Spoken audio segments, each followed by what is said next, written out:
Monday morning at Reeves Marketing, Emily burst into Stephanie's office without knocking, her tablet clutched to her chest.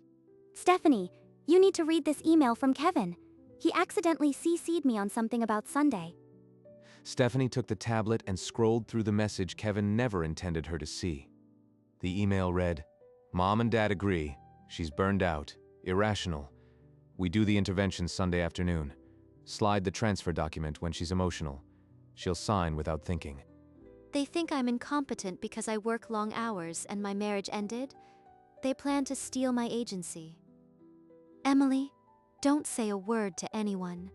I'm going to handle this my way.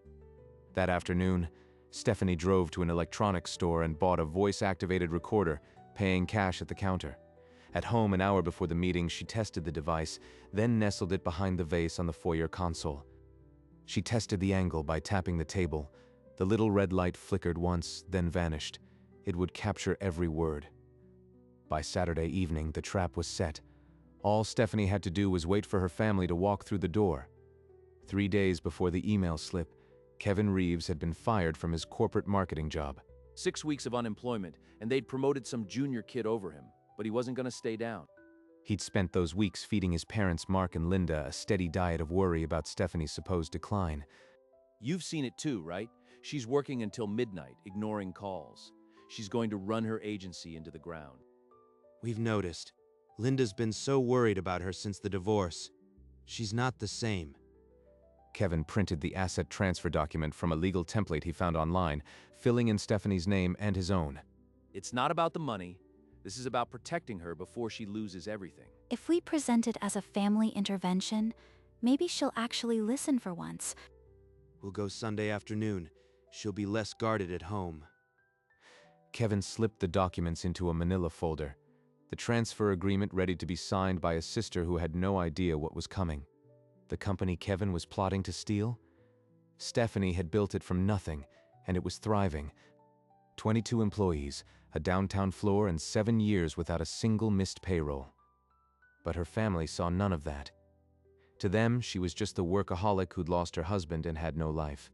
Linda had once told a neighbor, "Stephanie runs a little marketing business. It keeps her busy, I suppose."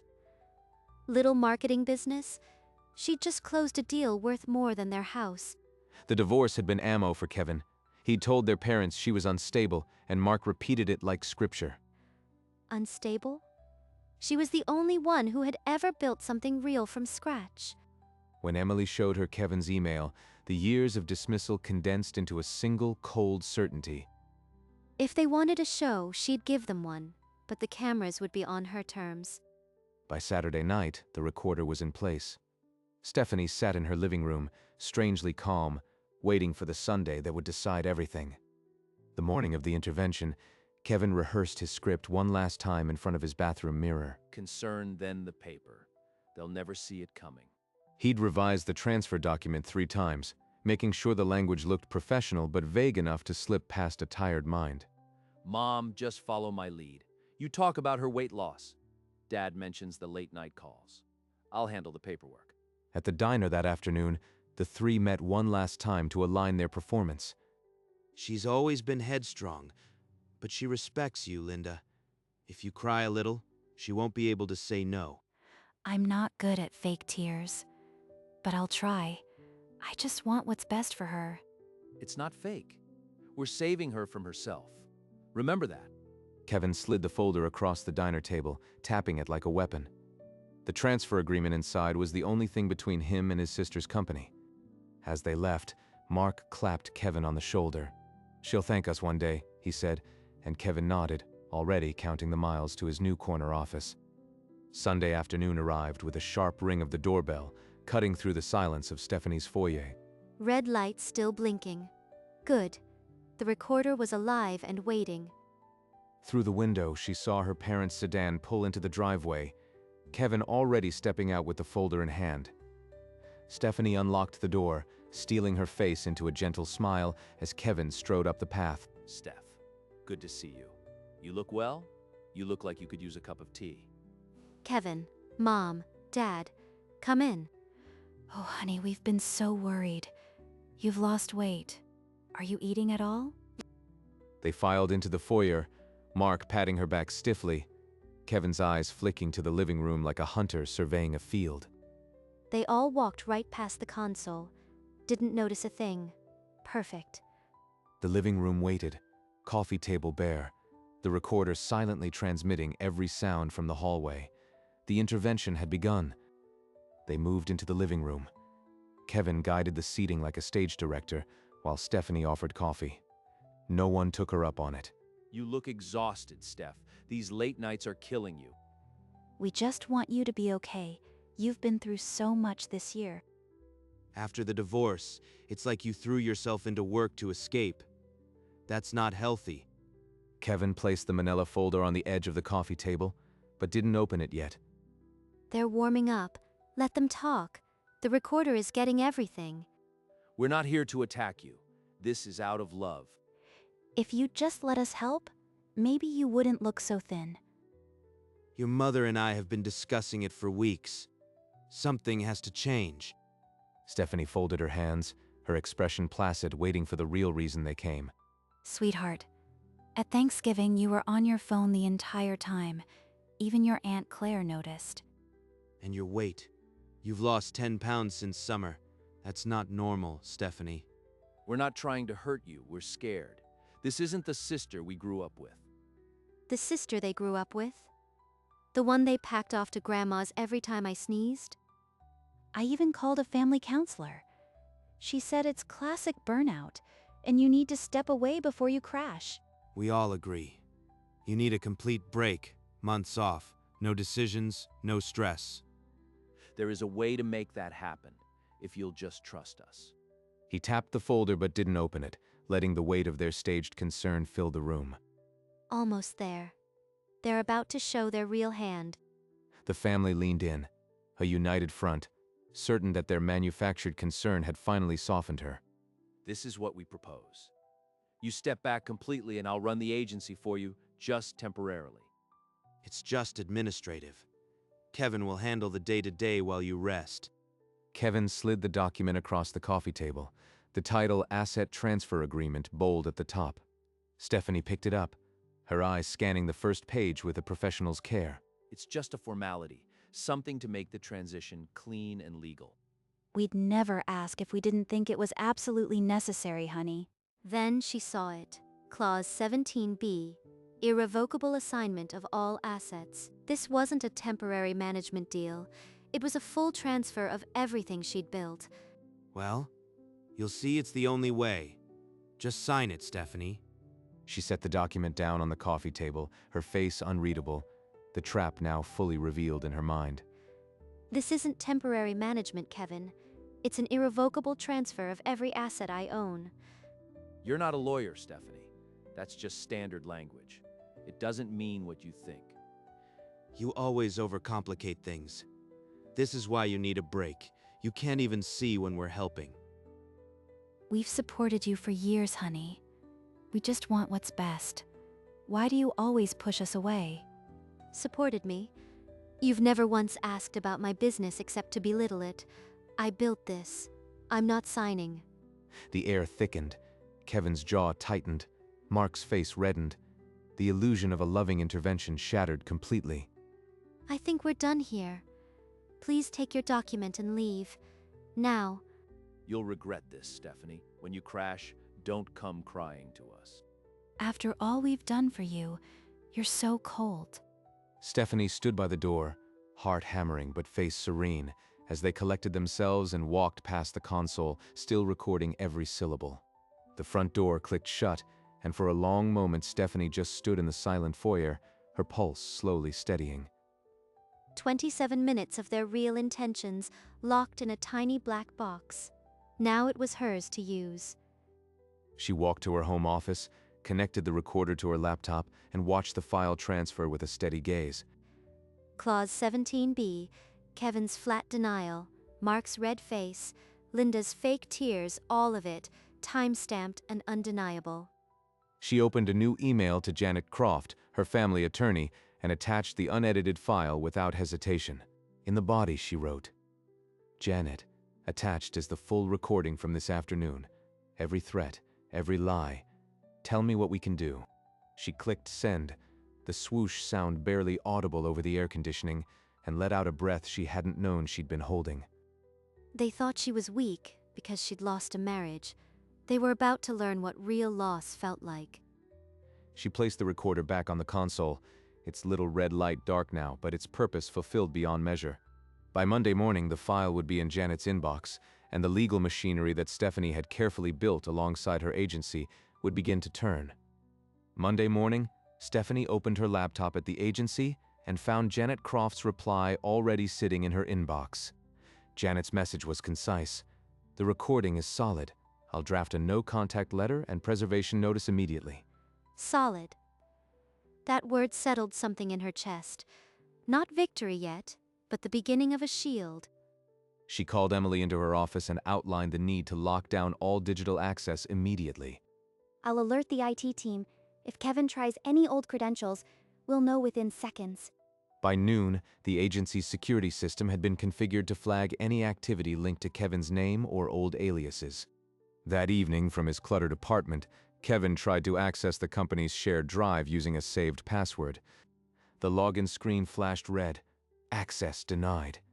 In the server room, an alert ignited, timestamped and traced. The security log captured the exact IP address, the failed credentials, and 3 more attempts before Kevin gave up. Stephanie, Kevin just tried to break into the marketing drive. He failed, but we have a full digital trail. That night, Janet Croft emailed the draft letters, a no-contact demand, and a preservation notice, citing the recording as evidence. Stephanie opened the attachment and read each word. The language was surgical. Cease all contact or face legal action. This was the balance between what they'd done and what the world would now know. She replied to Janet with 2 words, "Send them." By Tuesday, 3 certified envelopes left Janet's office addressed to Kevin, Mark, and Linda. Inside each, the no-contact letter and the preservation notice, backed by the recording of their attempted fraud. Janet also advised updating the will. That afternoon, Stephanie met with her estate attorney and removed all 3 as beneficiaries. The new will was explicit. Mark, Linda, Kevin disinherited. As she signed, decades of obligations seemed to dissolve into the ink. By evening, the certified letters were in the postal system, the will was executed, and Kevin's failed login attempt had been added to the legal file. The pieces were locking into place, and for the first time, Stephanie felt the scheme they'd laid for her turning against its architects. Wednesday morning, the certified letters landed. Kevin's was propped against his apartment door, the green and white sticker glinting under the hallway light. He tore it open on the spot, his face draining of color as the words "no contact" and "preservation of evidence" leaped from the page. She recorded us? She can't do this. This was a family conversation. Across town, Mark and Linda's letter arrived with the morning mail. They sat at the kitchen table, reading it together in stunned silence. A defamation preservation notice? She's treating us like criminals. After all we've done for her. This is how she repays us, for trying to save her from herself. I'm calling her right now. But Stephanie had blocked their numbers. She sat in her office. The executed will document on her desk, a strange stillness in her chest. They made their choice. Now they'll have to live with it. So will I. Her phone buzzed with an unknown number, likely a relative, but she rejected the call and turned it face down on the desk. The law was now the only conversation left, and she had the final recording quietly stored in the console drawer, a permanent testament to what they'd tried to do. The night after receiving the letter, Kevin began texting everyone they knew. Did you see what Stephanie did? She set us up, recorded a private family talk, and sent lawyers after us. But his version of events had already been overtaken by the truth. A mutual contact replied bluntly, "Kevin, the recording is making the rounds. You need to stop this before it gets worse." Furious and cornered, Kevin drove to the agency the next afternoon with a desperate plan to confront her in person. He marched up to the glass doors, but a uniformed guard stepped into his path. "Let me through. I need to see my sister." The guard didn't flinch. "Your name is on a no-entry list, sir. You need to leave now." Kevin cursed and retreated. But the entire encounter was captured on the lobby camera, time-stamped evidence of his continued harassment. By evening, the security footage and a report had been forwarded to Janet Croft, joining the growing file that would seal his family's fate.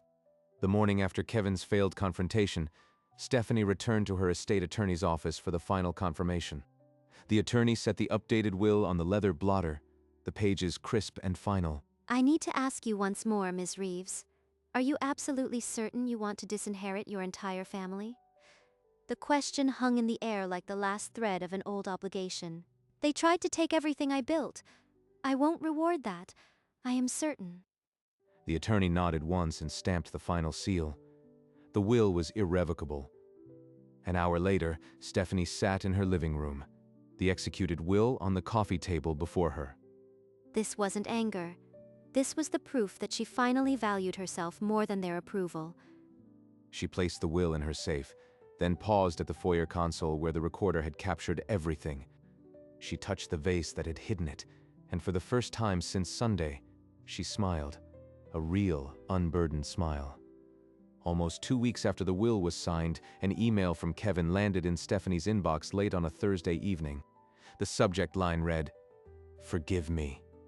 The first line, "I was desperate, Steph. Please, let's just talk. No lawyers." Now he's sorry? After the security guard, the smear campaign, the lawsuit threats? She forwarded the message to Janet Croft without a single reply. Janet's response came within the hour. "Do not respond. Any contact from you weakens our position. Let the silence be the answer." That same week, Stephanie closed a massive contract, a national retail chain that would boost quarterly revenue by 30%. While they beg and scheme, I build. From her office window, the city lights glittered. But across town, Kevin's apartment was losing its gleam. Monitors sold, takeout boxes piled high. He tried to take my future. Instead, he's dismantling his own. The agency hummed with new energy.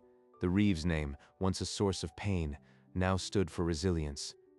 A few mornings later, Stephanie walked into the bright therapy office she'd booked months ago, the air smelling faintly of cedar.